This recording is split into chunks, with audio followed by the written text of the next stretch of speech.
샬롬, 오늘의 말씀지기 이정한 간사입니다. 오늘부터는 빌레몬서 큐티가 시작됩니다. 깊이 있는 묵상을 위해 먼저 빌레몬서 개간을 살펴보고 들어가시겠습니다. 감옥 안에서 한 중년의 남자가 편지를 쓰려고 합니다. 그는 잠시 눈을 감고 편지를 받는 이들을 생각하며 그들의 사랑으로 기쁨과 위로를 받았음을 회상해 봅니다. 그리고는 편지를 써내려가기 시작합니다. 한 사람을 생각하며 그의 눈가에 다시 눈물이 잔잔하게 고입니다. 그는 애정어린 눈빛으로 정성껏 한자 한자 편지를 써내려갑니다. 빌레몬서는 바울이 옥중에서 빌레몬에게 오네시모의 선처를 부탁하기 위해 쓴 편지입니다. 오네시모는 빌레몬의 노예로 있다가 도주와의 어떠한 이유에서인지 로마에 오게 되었고 감옥에 갇힌 바울을 만나게 되었습니다. 18절에서 바울이 오네시모가 빌레몬에게 손해를 끼치거나 빚진 것을 대신 갚겠다고 말하는 것을 보면 오네시모가 주인의 재산을 훔쳐서 달아났을 가능성이 있어 보입니다. 바울은 그의 주인인 빌레몬에게 무익할 뿐 아니라 손해를 입힌 오네시모를 용서해 주기를 간곡히 부탁합니다.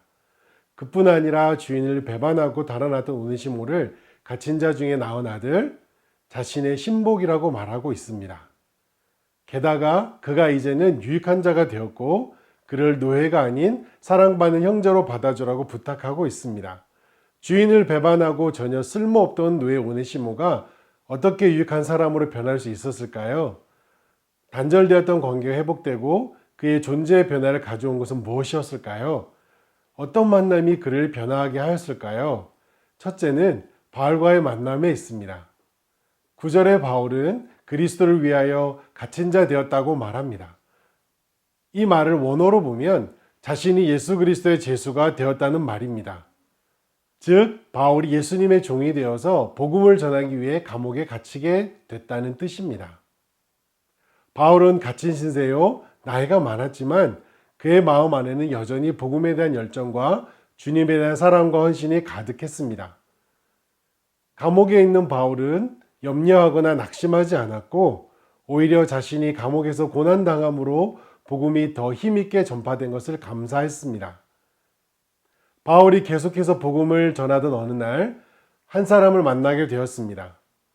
그는 노예 신분일 뿐 아니라 주인으로부터 도주했습니다. 그가 어떤 경위로 감옥에 들어왔는지 성경은 자세히 말하고 있지 않지만 그는 감옥에 들어와 바울을 만나게 됩니다. 그 노예가 바로 오네시모입니다. 바울은 아버지와 같은 마음으로 그를 대해주었고 깊은 사랑을 전해주었습니다. 그 사랑이 대가를 바라는 것이 아님을 점차 깨닫게 되면서 그는 자신이 물건처럼 취급되는 노예가 아닌 한 인격을 가진 사람이었음을 깨닫게 되었습니다. 바울은 그 당시에 인격으로 대우받지 못하는 한 노예에게 관심을 갖고 사랑을 주었습니다. 바울은 천하보다 한 영혼이 귀하다고 말씀하신 주님의 말씀을 몸소 실천해 보였습니다.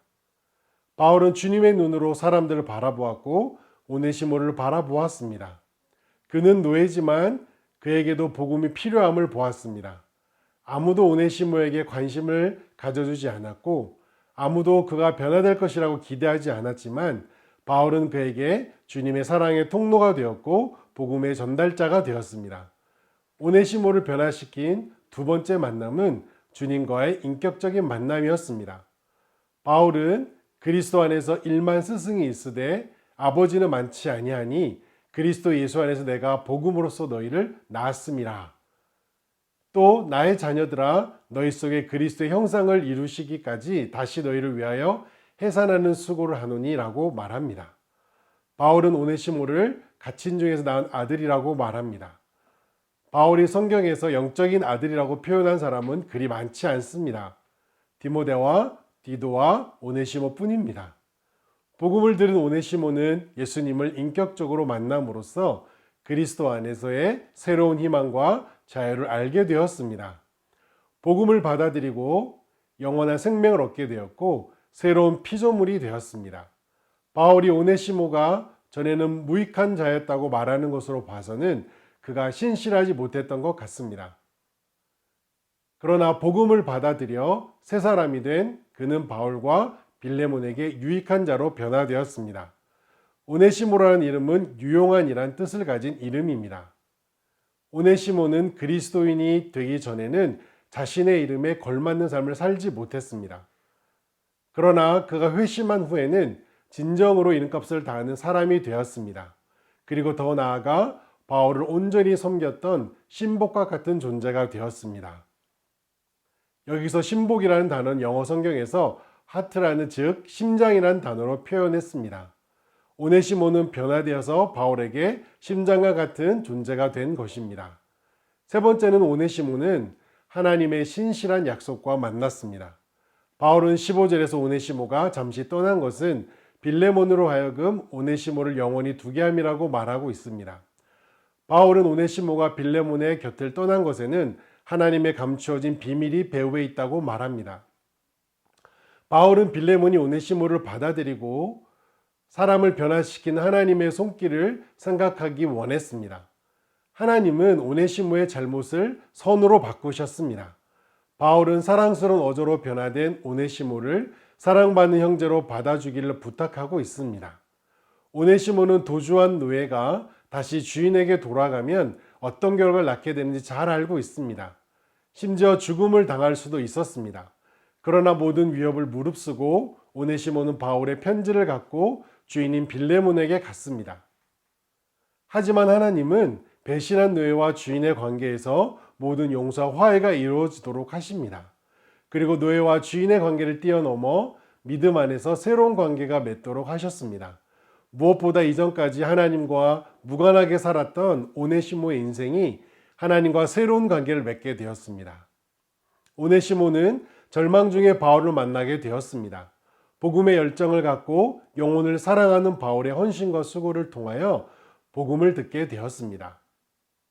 그리고 예수님을 영접하고 바울의 영적인 아들이 되었습니다. 그리고 막히고 단절됐던 관계가 회복되고 용서를 받을 수 있는 기회를 맞이하게 되었습니다. 이 모든 과정의 배후에는 잘못을 선으로 바꾸시는 하나님의 손길이 있었습니다. 여러분의 주변에 오네시모는 누구입니까? 나의 심장으로 여기며 나의 수고와 눈물과 기도를 통해서 복음을 듣게 될 오네시모는 누구입니까? 복음으로 인생의 분명한 목적을 발견하게 될 오네시모는 누구입니까? 하나님과의 단절되었던 관계가 회복될 오네시모는 누구입니까? 저와 여러분이 우리가 만나는 사람에게 그러한 변화를 가져다주는 통로로 사용되길 기도합니다.